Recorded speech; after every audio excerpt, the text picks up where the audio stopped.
La Direction générale de la police nationale, en liaison avec les acteurs du transport routier, exécute depuis le 2 décembre dernier une opération dénommée « Épervier sur nos routes ».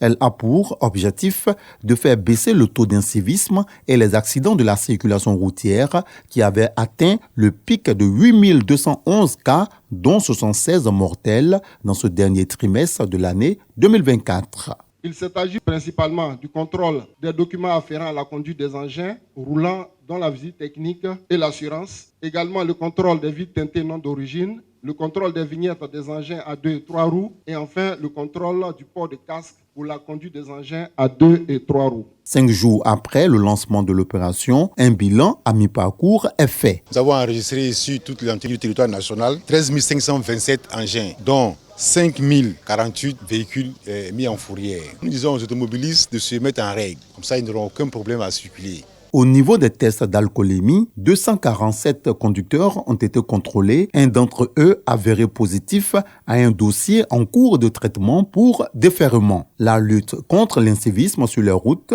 va s'accentuer. Pour le moment, nous nous concentrons essentiellement sur les véhicules particuliers. Et après, nous attaquerons les véhicules de transport en commun. Les plaques d'immatriculation provisoire des concessionnaires n'y échappent pas. Donc il y a certains véhicules achetés chez les concessionnaires.